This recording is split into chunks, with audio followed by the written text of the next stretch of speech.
औज़ुबिल्लाहिमिनश्शैतानिर्रजीम बिस्मिल्लाहिर्रहमानिर्रहीम।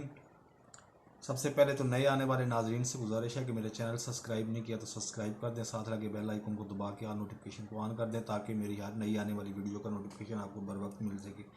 अभी अभी जनाब मैंने शेख रशीद साहब का पूरा प्रोग्राम देखा है, मतलब आज कामरान खान के साथ दुनिया न्यूज़ पे।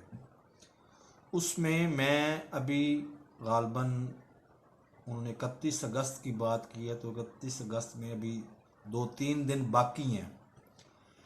जो ख़वातीन के बारे में उन्होंने पेशीन गोइयाँ की हैं तालिबान की, कि तालिबान कहते हैं जी पुरअमन रहेंगे, वो ये रहेंगे, वो फलां रहेंगे, बिलखसूस पेशीन गोइयाँ वो पुरअमन रहेंगे, ये पेशीन गोई सब गलत साबित होंगी। मैं कबल अज वक्त प्रोग्राम देखने के फ़ौरन बाद ये रद्द अमल दे रहा हूँ।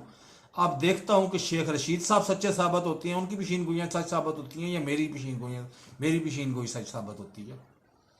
उनकी फितरत में फसाद लिखा हुआ है, उनकी फितरत में ख़वातीन को घर में कैद करना लिखा हुआ है, तो फिर करेंगे क्या। अल्लाह हाफिज।